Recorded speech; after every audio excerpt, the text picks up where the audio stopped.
सत श्री अकाल दोस्तों, मैं रेशम सिद्धू। ਤੁਸੀਂ ਦੇਖ ਰਹੇ ਹੋ KL fast news. Bharatiya Janata party ਦੇ ਸਰਸਾ ਲੋਕ ਸਭਾ ਦੇ ਉਮੀਦਵਾਰ ਡਾਕਟਰ ਅਸ਼ੋਕ ਤੰਵਰ ਨੇ ਸਰਸਾ ਵਿਧਾਨ ਸਭਾ ਹਲਕਾ ਦੇ ਕਈ ਪਿੰਡਾਂ 'ਚ ਜਨ ਸਭਾਵਾਂ ਨੂੰ ਸੰਬੋਧਨ ਕਰਦੇ ਹੋਏ ਲੋਕਾਂ ਨੂੰ ਕਮਲ ਦੇ ਨਿਸ਼ਾਨ 'ਤੇ ਵੋਟ ਕਰਨ ਦੀ ਅਪੀਲ ਕੀਤੀ। ਇਸੇ ਦੇ ਨਾਲ ਹੀ ਉਹਨਾਂ ਨੇ ਕਿਹਾ ਕਿ ਮੈਂ ਤੁਹਾਡਾ ਭਾਈ, ਤੁਹਾਡਾ ਬੇਟਾ, ਤੁਹਾਡੀ ਹਰ ਸਮੱਸਿਆ ਦੇ ਹੱਲ ਲਈ ਅੱਗੇ ਵਧ ਕੇ ਤੁਹਾਡੇ ਨਾਲ ਖੜਾ ਮਿਲੂੰਗਾ। ਡਾਕਟਰ ਅਸ਼ੋਕ ਤੰਵਰ ਨੇ ਪਿੰਡ ਫੂਲਕਾਂ, ਕਮਰਪੁਰਾ, ਕਸੁੰਬੀ, ਜੋਧਕਾਂ, ਕੁੱਕੜ ਥਾਣਾ, ਮੋਚੀ ਵਾਲੀ, ਡਿੰਗ ਮੰਡੀ, ਗਦਲੀ, ਸ਼ੇਰਪੁਰਾ, ਨਹਿਰਾਣਾ, ਖੈਰਾਂਵਾਲੀ, ਸਊਵਾਲਾ ਸੈਕੰਡ, ਤਾਜੀਆ ਖੇੜਾ, ਚਾਡੀਵਾਲ, ਅਲੀ ਮੁਹੰਮਦ, ਨੇਜੀਆ ਖੇੜਾ, ਤਿੰਗਧਾਣੀਆਂ ਸਮੇਤ ਕਈ ਪਿੰਡਾਂ ਜਨ ਸਭਾ ਨੂੰ ਸੰਬੋਧਨ ਕੀਤਾ।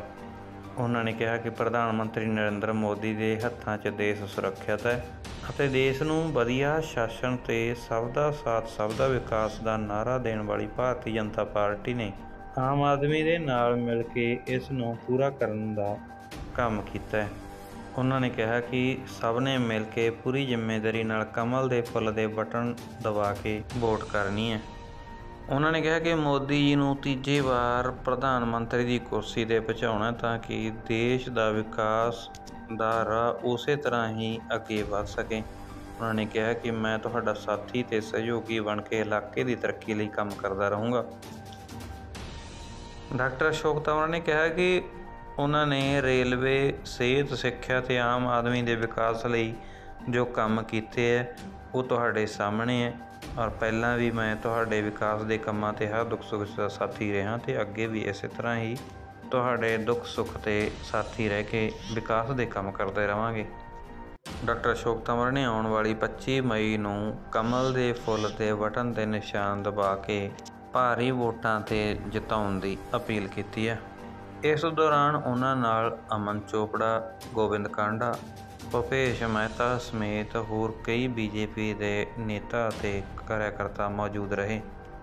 ਇਸ ਦੌਰਾਨ ਉਹਨਾਂ ਨੇ ਪੱਤਰਕਾਰਾਂ ਨਾਲ ਗੱਲਬਾਤ ਵੀ ਕਰਦੇ ਹੋਏ ਕਿਹਾ ਕਿ ਲੋਕ ਮਨ ਬਣਾ ਚੁੱਕੇ ਹੈ, ਤੀਜੀ ਵਾਰ ਵੀ ਦੇਸ਼ ਦਾ ਪ੍ਰਧਾਨ ਮੰਤਰੀ ਨਰਿੰਦਰ ਮੋਦੀ ਬਣ ਰਹੇ ਅਤੇ 400 ਪਾਰ ਦੇ ਆંકੜੇ ਨੂੰ ਸਾਕਾਰ ਕਰਨਗੇ।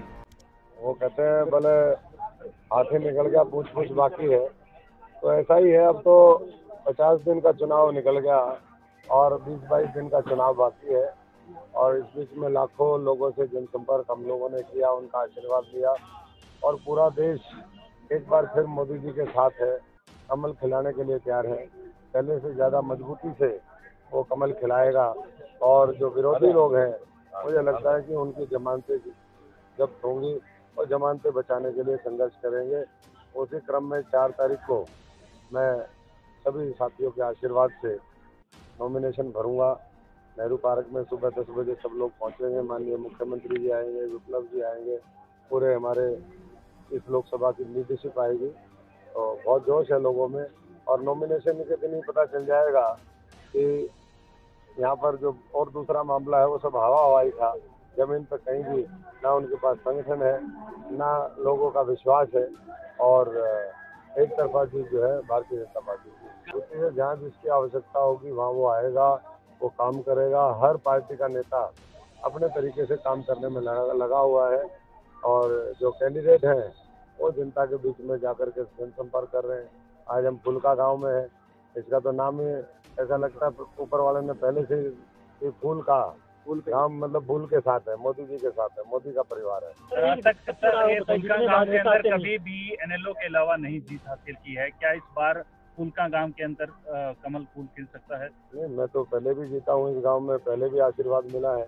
इस गांव में हमने ATDC का सेंटर कई करोड़ की लागत से हमने जापानी जर्मनी मशीन बना करके यहाँ पर जो हमारी बहनें हैं उनको सिलाई का काम अच्छे से आए, उसके लिए बहुत बड़ा प्रोजेक्ट उस समय लेकर के आए थे और आगे फिर कोशिश होगी कि फूलका से लेकर के गांव के स्तर पर भी अच्छी से अच्छी सुविधाएं लोगों को मिले, लोगों का सशक्तिकरण हो और मोदी जी के विजन के साथ 140 करोड़ लोगों की देश की तरक्की में, देश को बढ़ाने में, भारत के निर्माण में, भारत को विकसित करने में, भारत को आर्थिक शक्ति बनाने में उनका सहयोग हो, ये मैं समझता हूँ कि होगा। आपके सामने कुमारी शैलजा है, 6 बार उनके परिवार या वो खुद सांसद रही हैं, किस तरीके की चुनौती मांगते हैं आप?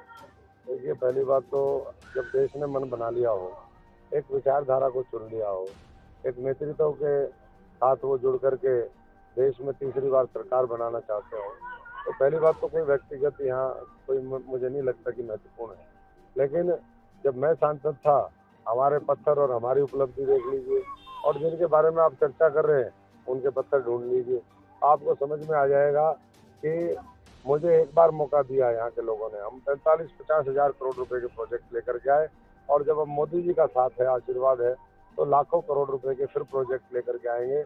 आज अभी गोविंद जी कह रहे थे, हमारे दूसरे साथी चर्चा कर रहे थे, किसी गांव में विकास कार्यों के लिए कोई पैसे की दिक्कत नहीं, और ज़्यादा मजबूती के साथ फिर हम मिलकर के प्रयास करेंगे।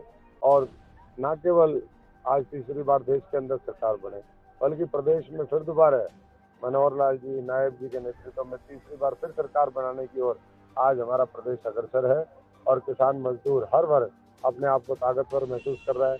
कुछ गाँव का मुआवजा रुका हुआ था बीच में, कल ही हारिया और उधर के जो गांव हैं उनका मुआवजा 23,000 रुपये प्रति एकड़ वो मुआवजा रिलीज किया है। आप लगा लीजिए, अगर किसी के 10 एकड़ जमीन है उसका मुआवजा आया होगा तो 2.5 लाख जो रुपए हैं वो 10-10 एकड़ पे आए हैं। किसी की ज़्यादा है तो और ज़्यादा आए होंगे। और कांग्रेस के समय में वो 1-1 रुपये के चेक, 5-5 रुपये के चेक, ऐसे चेक देते थे। वो किसान की तौहीन करते थे, किसान को कमज़ोर करते थे। मोदी जी किसान मजदूर को, हमारे देश को, हमारे संविधान को, सबको मजबूत करने में लगे हैं।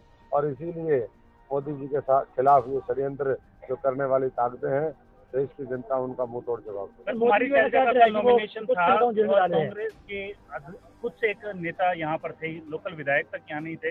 आपको लगता है कि इसमें फूट है?